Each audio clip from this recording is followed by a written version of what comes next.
Minggu yang lalu saudara kita melihat saudara bahwasanya setiap anak-anak Tuhan harus memiliki sukacita. Saya katakan kepada saudara, pada akhir zaman ini setelah kita membutuhkan sukacita. Karena kita dalam peperangan, saudaraku. Karena keadaan dunia ini, saudaraku, begitu gelap, saudara.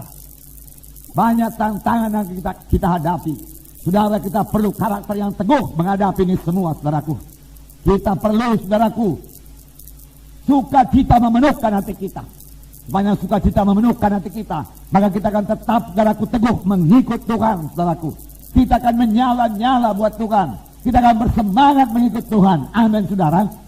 Tuhan membutuhkan anak-anak Tuhan yang bersemangat, senantiasa bersemangat, tidak kehilangan visi, melihat, saudaraku, ladang-ladang Tuhan yang menguning, saudaraku.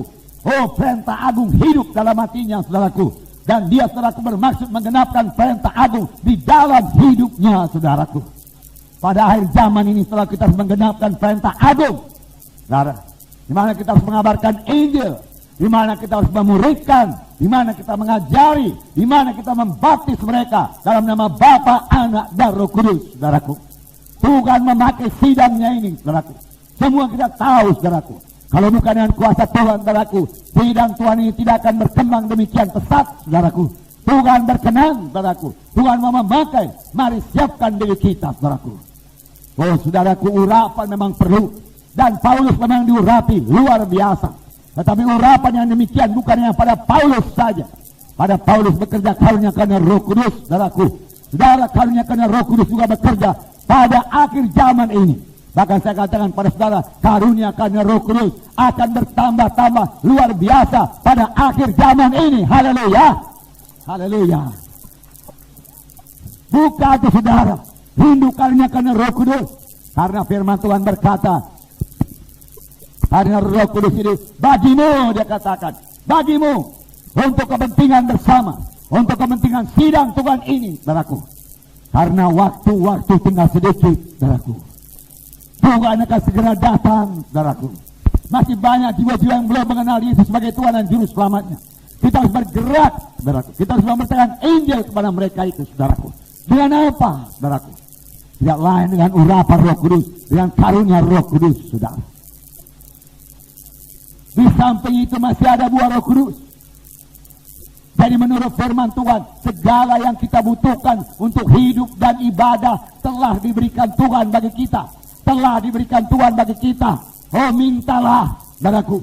Minta, rindulah, rindu. Aku rindu urapan-Mu, Tuhan. Aku haus urapan-Mu, Tuhan. Aku rindu karunia-Mu, Tuhan. Aku mau karunia-Mu, Tuhan. Katakan kepada Tuhan. Aku mau berubah, Tuhan. Aku mau berubah, Tuhan. Aku mau panjang sabar, Tuhan. Itu buah Roh Kudus. Aku mau bersuka cita, Tuhan. Itu buah Roh Kudus. Aku mau penuh kasih, Tuhan. Itu buah Roh Kudus, saudaraku. Itu milik saudara. Saudara, saudara harus rindu. Mintalah maka akan diberikan kepadamu. Amin, saudara. Minta, minta, minta. Minggu yang lalu kita melihat bagaimana Paulus ditangkap. Mengapa? Karena dia mengusir ke hati roh tenung dari seorang anak gadis yang kecil. Saudara, anak gadis itu bebas. Tapi tuan-tuannya marah. Menangkap Paulus dan Silas. Membawanya kepada pengadilan di pasar saja. Bukan pula di kantor pengadilan. Tidak, saudaraku. Di pasar, lalu dia diadili, tuduhan palsu disampaikan, lalu pakaian dikoyakkan, lalu mereka dicambuk, didera berkali-kali, luka-luka semua. Kemudian masuk dalam penjara yang paling dalam, kaki dipasung, tangan dijari, tidak bisa bergerak, saudaraku. Luka-luka mulai infeksi, sakit. Tetapi pada waktu itu Paulus dan Silas menyanyi, berdoa, memuji Tuhan, bersyukur kepada Tuhan.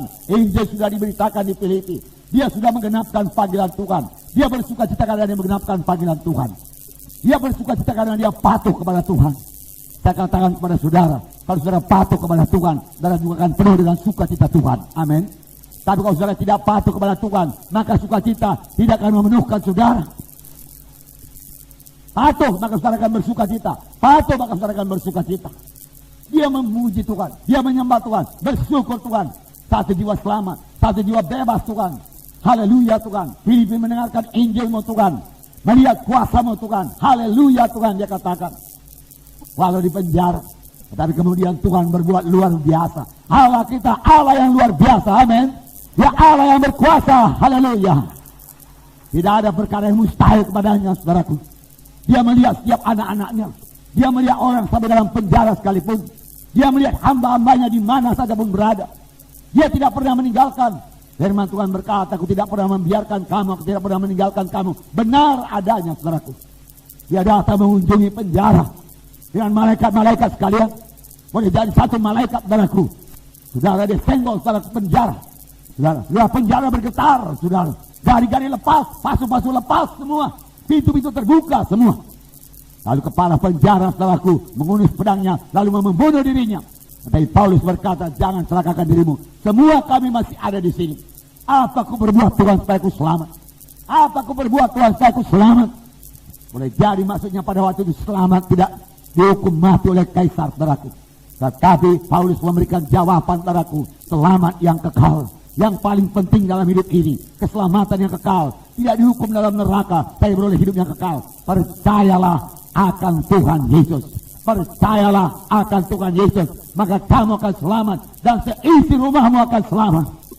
Dia percaya pada malam itu juga, saudaraku, dia menerima sebagai Tuhan dan Juru Selamat. Lalu dia basuh belur-belur Paulus, saudaraku. Dia beri obat belur-belur Paulus dan juga, saudaraku, Silas, saudaraku. Kemudian mereka dibaptis, saudaraku. Pada malam itu mereka menerima baptisan air. Mereka bertekad, ku tinggalkan hidup lamaku. Aku mau hidup baru dalam Tuhan. Hidup lamaku tidak membawa kepada hidup yang kekal. Sekarang ada hidup yang baru daripada Tuhan. Oh, aku mau hidup baru dalam Tuhan. Aku mau hidup baru dalam Tuhan. Saudaraku yang kekasih dalam nama Yesus.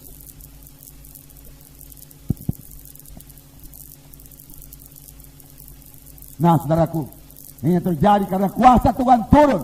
Saya percaya tiap-tiap penginjilan harus disertai dengan kuasa Tuhan. Amin, saudara. Terlebih pada akhir zaman ini, saudaraku, tiap-tiap penginjilan, saudaraku, tidak cukup hanya bicara saja. Inilah waktunya kita mendemonstrasikan kuasa Tuhan untuk dunia yang gelap ini, saudaraku. Dan itu berarti Tuhan memakai saudara, memakai saya, saudaraku. Roh Kudus sudah siap sedia, saudaraku. Buka hati saudara. Roh Kudus akan memakai saudara. Puji Tuhan, saudaraku. Itu urapan. Namun yang bekerja pada Paulus bukannya yang urapan. Yang bekerja pada Paulus juga buah Roh Kudus. Karakter yang teguh di dalam. Yang tidak gampang jatuh kepada dosa. Yang tidak gampang menyerah. Kalau ada godaan, saudaraku, dia tetap berdiri sebagai anak-anak Tuhan, saudara. Itu yang dibutuhkan pada zaman ini, saudaraku. Karena dosa bertambah-tambah, pada hari zaman kejahatan akan bertambah-tambah, firman Tuhan berkata. Tapi anak-anak Tuhan harus bertambah-tambah suci. Dan firman Tuhan berkata, janganlah kamu menjadi serupa dengan dunia ini. Firman Tuhan berkata, ubahkanlah rupamu, baru hatimu. Kamu mengenal kehendak Allah yang baik, yang sempurna. Dua-dua kita butuhkan. Urapan kita butuhkan.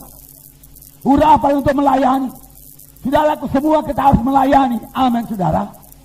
Tuhan menuntut buah daripada kita. Dalam berkata buah Roh Kudus, betul. Tetapi juga Tuhan menuntut buah jiwa-jiwa selamat dalam pelayanan saudara. Sudahkah saudara bersaksi? Marilah bersaksi. Jangan malu mengaku Yesus, saudaraku. Saudara dipakai Tuhan. Bukan kebetulan telah lebih dahulu selamat, saudaraku. Ada maksud Tuhan ambil saudara. Berapa tahun saudara tidak bawa jiwa? Berapa tahun saudara sudah selamat? Saudaraku, ini waktu yang saudara bawa jiwa kepada Tuhan, saudaraku. Bawa jiwa, bersaksi. Bawa jiwa, berkorban buat jiwa-jiwa. Berkorban buat kerajaan sorga. Bahkan itu pasti membawa berkat yang luar biasa dalam hidup saudara. Haleluya, saudara. Haleluya. Haleluya.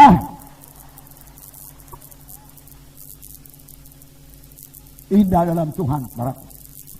Luar biasa maksud Tuhan ambil saudara. Oh, tetap dalam Tuhan, saudara. Tuhan mau memakai saudara. Masih banyak jiwa-jiwa terhilang di luaran sana. Kebanyakan mereka bukannya tidak mau mengikut Tuhan. Kebanyakan mereka tidak tahu jalan Tuhan. tidak pernah dengar Injil yang benar. Yang membuat mereka tersandung yaitu banyak orang Kristen tidak menjadi terang, tidak menjadi garam, saudaraku. Bahkan yang menamakan dirinya sudah pelan-pelan Tuhan juga menjadi batu sandungan. Tetapi sebenarnya mereka tidak bisa membuat itu jadi alasan untuk tidak mengikut Tuhan. Karena Alkitab tersedia bagi mereka. Mereka boleh menyelidiknya, tapi banyak yang tidak mengerti. Oleh sebab itu Tuhan memakai kita jadi saksi Tuhan, jadi terang Tuhan, bersaksi, bawa jiwa. Dalam berkata sudah penuh tempat kebaktian kita. Di Hermina Hall belum penuh, saudaraku. Di Medan Kota kan dalam waktu dekat akan diadakan 3 kali kebaktian. Dan kita juga akan bermaksud membangun satu gereja baru di Kota Medan. Haleluya. Haleluya. Untuk saudara perlu diberkati Tuhan. Ini saya kasih tahu kepada saudara, dan saudara bersyukur, dan saudara bersuka cita, dan saudara bersemangat, saudaraku, bergairah dalam pekerjaan Tuhan ini, saudaraku. Begitu banyak yang akan dikerjakan, begitu banyak jiwa-jiwa, saudaraku. Ini saatnya saudara mulai berkorban buat kerajaan sorga, melayani buat kerajaan sorga. Karena tiap-tiap kita akan memberikan pertanggung jawab pada Tuhan, saudaraku. Saudaraku yang kasih dalam nama Tuhan Yesus. Jadi mohon urapan, mohon buah Roh Kudus. Dua-dua dibutuhkan, saudaraku. Dua-dua tersedia bagi saudara. Dua-dua milik saudara. Puji Tuhan, saudaraku. Saudaraku yang kasih dalam nama, pada waktu Tuhan dibaptis dalam air, jadi Tuhan juga dibaptis. Amin. Jadi baptis di Sungai Jordan. Dia datang kepada Yohanes Pembaptis. Dan Yohanes Pembaptis berkata, mengapa engkau datang kepadaku? Aku yang seharusnya datang kepadamu. Tetapi Tuhan berkata, biarlah demikian, baptiskanlah aku. Karena dengan demikian kita melakukan seluruh kehendak Allah. Lalu saudaraku, Yohanes Pembaptis membaptiskan Tuhan Yesus. Dan pada waktu itu Roh Allah turun kepadanya, berlembaga sebagai seekor merpati. Lalu suara Allah Bapa kedengaran dan berkata, inilah anak yang kukasihi, kepadanya lah aku berkenan. Yesus ada di situ, Roh Kudus ada di situ, suara Allah Bapa kedengaran, Bapa ada di situ. Inilah dia, 3 Tritunggal ada di situ. Amin, saudara. Roh Kudus Allah adanya. Dia tidak kurang dari Tuhan Yesus. Dia tidak kurang dari Allah Bapa. Allah Bapa sama dengan Yesus. Allah Bapa sama dengan Roh Kudus. Ketiganya setara dan ketiganya menjadi satu. Amin. Haleluya. Haleluya. Nah, Yesus melayani. Setelah Roh Kudus turun ke atasnya, Yesus mulai melayani. Sebelumnya dia tidak melayani. Walau umurnya sudah 30 tahun. Tapi setelah Roh Kudus turun ke atasnya, dia melayani. Sudahkah Roh Kudus turun ke atas saudara? Sudahkah saudara dibaptis dengan Roh Kudus? Amin. Ini saatnya saudara melayani. Roh Kudus diberikan supaya saudara beroleh kuasa untuk menjadi saksi Tuhan. Amin. Menjadi saksi yang berkuasa. Saudara, saya tidak rasa saudara berkata, berjalan dengan iman. Mulai bersaksi. Dalam cara bersaksi, mohon pertolongan Roh Kudus. Roh Kudus, tolong saya Roh Kudus. Urapi saya Roh Kudus. Tanpa engkau Roh Kudus, aku tidak sanggup. Roh Kudus, aku mohon hikmat daripadamu Roh Kudus. Mohon kekuatan. Roh Kudus, aku mohon keberanian daripadamu Roh Kudus. Aku mau bersaksi. Maka Roh Kudus akan mendengarkan saudara dan melengkapi saudara dan menyanggupkan saudara. Amin. Puji Roh Kudus. Haleluya. Haleluya. Mengapa gagal? Banyak kali kita hanya memakai kekuatan kita, pikiran kita, kepandaian kita. Kita berpikir, begini-begini nanti ku bilang. Begini-begini nanti ku bilang. Coba bersandar kepada Roh Kudus penuhnya. Roh Kudus, aku butuh engkau. Saudaraku, Tuhan berkata kepada murid-muridnya, tunggu di Yerusalem sampai kamu dilengkapi dengan kuasa dari Maha Tinggi. Karena Yohanes membaptis dengan air, tapi tidak lama lagi kamu akan dibaptis dengan Roh Kudus. Tunggu di Yerusalem. Walaupun perintah agung sudah diberikan, lebih dahulu Tuhan sudah berkata, pergilah kamu, kabarkan Injilku seluruh bumi. Jadikan sekalian bangsa muridku, ajarlah mereka itu, baptislah mereka itu. Tapi kemudian waktu Tuhan semua naik ke sorga, dia berkata, tunggu dulu. Jangan berangkat dulu. Kalau kau berangkat tanpa kelengkapan, kau akan gagal. Roh Kudus akan menyertai engkau. Roh Kudus akan mengajari engkau. Lalu mereka menunggu. Lalu Roh Kudus turun. Tiba-tiba turunlah bunyi sebagai deru angin yang dahsyat memenuhi ruangan itu. Lalu sekalinya penuh dengan Roh Kudus. Lalu mereka memberitakan firman Allah dengan berani. Saya katakan kepada saudara, kalau saudara mau melayani pada akhir zaman ini, saudara perlu berani. Tidak takut kepada manusia. Takut kepada manusia merupakan satu jerat. Firman Tuhan berkata. Amin saudara. Mari bergerak. Tuhan memakai pemuda, Tuhan memakai pemudi, kaum bapak, kaum ibu, orang tua. Semua kita menjadi saksi Tuhan. Yesus berkata, apa yang diberikan roh Tuhan kepadanya. Karena Yesus menanggalkan semua sifat-sifat keilahiannya di sorga. Dalam Lukas pasal 4. Saya bacakan pada saudara. Lukas pasal 4. Ayat 18. Lukas pasal 4 ayat 18. 19 dan 21. Roh Tuhan ada padaku. Oleh sebab ia telah mengurapi aku untuk menyampaikan kabar baik kepada orang-orang miskin. Dan ia telah mengutus aku untuk memberitakan pembebasan kepada orang-orang tawanan dan penglihatan bagi orang-orang buta, untuk membebaskan orang-orang tertindas, untuk memberitakan tahun rahmat Tuhan telah datang. Lalu ia mulai mengajar mereka, katanya, pada hari ini genaplah nas ini suatu kamu mendengarnya.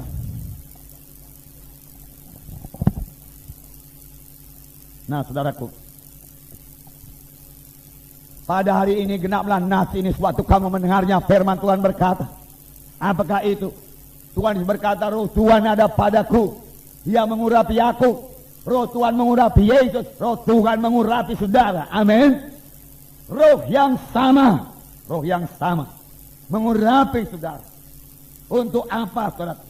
Pertama dikatakan saudaraku, memberitakan Injil kepada orang-orang miskin.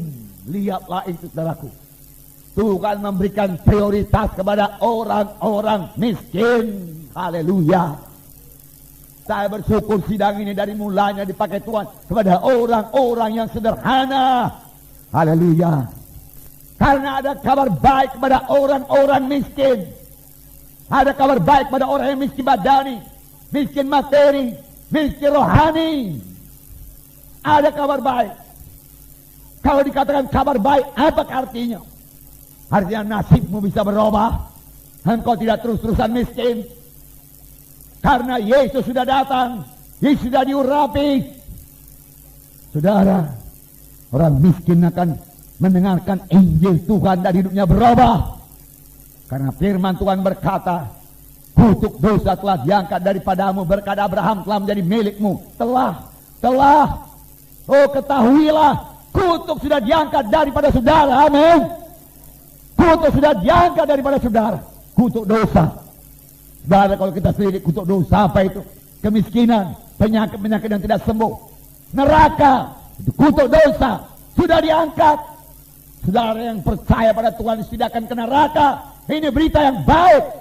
Saudaraku, saudara yang miskin, kalau saudara terus mengikut Tuhan, kemiskinan saudara akan diubahkan Tuhan jadi keberkatan. Karena Tuhan Yesus berkata, aku datang supaya domba itu beroleh hidup yang berkelimpahan, tidak bisa meleset. Saudaraku, itu sebabnya saya tidak bosan-bosan mengajak saudara memberi.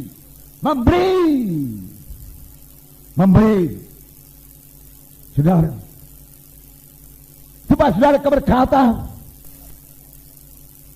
Bukan uang persoalan kita. Saudara, tetap cukup uang diberikan Tuhan. Tetapi apakah saudara masuk di dalamnya? Saya mau saudara keberkatan. Kalau saya ajar saudara memberi, beri persepuluhan, beri persembahan saudara, beri saudara keberkatan. Saudara, kalau kita bermaksud membangun banyak gereja, hari Rabu ini saya akan ke Pekanbaru saudaraku, untuk melihat pertabakan gereja di sana dan memulai bangun lagi satu gereja baru di Pekanbaru yang dimulai oleh 2 orang anak gadis tamatan Institut Alkitab Rema. Saya kagum melihat pekerjaan Tuhan atas mereka. Saya memuji Tuhan atas anugerah Tuhan pada mereka, melindungi Tuhan, membuka jalan. Sekarang dikatakan sekitar 40 orang dewasa tanpa gereja selama ini, saudaraku. Nah, mereka mengumpulkan uang, saudaraku. Uang mereka dikatakan 1,8 juta. Kemudian saya dengar beberapa waktu yang lewat ada satu yayasan dari Jakarta memberi 2,6 juta. Kemudian seorang anak tua memberikan 1 juta. Sudah 5,4 juta kalau saya tidak salah, saudaraku. Mereka hanya minta 10 juta untuk membangun gereja, saudaraku, 6 kali 12. Saya katakan terlalu kecil. Mari punya iman, bangun lebih besar. Haleluya. Bangun lebih besar. Di Kabanjaya gereja kita sudah berdiri 10 kali 20 meter, saudaraku. Sudah di atap, saudaraku. Haleluya. Segera Kisaran menyusul 10 kali 20 meter, saudaraku. Lubuk Pakar menyusul 10 kali 20 meter, saudaraku. Haleluya. Medan menyusul, saudaraku, kira-kira muat 1.500 orang, saudaraku. Haleluya. Semua itu bisa kita kerjakan tahun ini, saudaraku. Kabar baik pada orang-orang miskin. Mari ikut di dalamnya. Ini kesempatan menabur. Saudara, berapa umur saudara? Saudara berkata 35 tahun. Berapa lama saudara menabur buat diri sendiri? Menabur buat dunia ini. Dan apa hasilnya? Berapa banyak saudara tabur uang saudara, harta saudara buat kerajaan sorga? Saya yakin Tuhan mengetahuinya. Kalau masih kurang, belum terlambat, saudara. Belum terlambat. Haleluya. Haleluya, saudaraku. Ya. Kemudian saudaraku, pembebasan bagi orang tertawan. Hurapan membebaskan dari orang tertawan. Bukan tawanan lembaga pemasyarakatan, bukan. Tawanan saudaraku, kuasa kegelapan. Saudara kita sahabat di Tarigan pulang dari kampungnya, saudaraku. Dia berkata, saudaraku, ada satu keluarga, saudaraku, kena kutuk kuasa kegelapan. Seorang teman dia di SMA, saudaraku, tamat SMA, saudaraku, bunuh diri. Kemudian ada abangnya lagi, saudaraku, sekolah terus, kuliah terus, tamat, saudaraku, universitas, saudaraku, tenggelam di tuntungan. Satu lagi familinya tak bagaimana dekat, saudaraku, sakit jiwa. Ada lagi yang meninggal, tawanan kuasa kegelapan, tawanan kutuk dosa, perlu dibebaskan, saudaraku. Hanya dengan firman Tuhan yang diurapi Tuhan. Firman Tuhan yang disertai kuasa Tuhan. Cerita-cerita teologi tidak akan bebaskan mereka. Tapi bawa mereka kemari karena kuasa Tuhan ada di sini, maka dia akan bebas. Haleluya.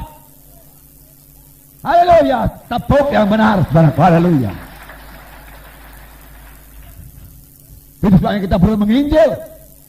Saya bersuka cita melihat, saudaraku, banyak anak muda menyerahkan dirinya, saudaraku, untuk pekerjaan Tuhan, untuk melayani Tuhan. 600 lebih sekarang mahasiswa Institut Alkitab Rema. Kalau mereka dilengkapi dengan kuasa dari Maha Tinggi, dengan karakter yang kuat, saudaraku, mereka bisa, saudaraku, mempengaruhi, menguasai, saudaraku, memberitakan Injil ke seluruh Indonesia ini. Haleluya. Nah, saudaraku, banyak kerja. Oh, jangan ada yang kedagingan. Amin. Kita bergerak terus, saudaraku.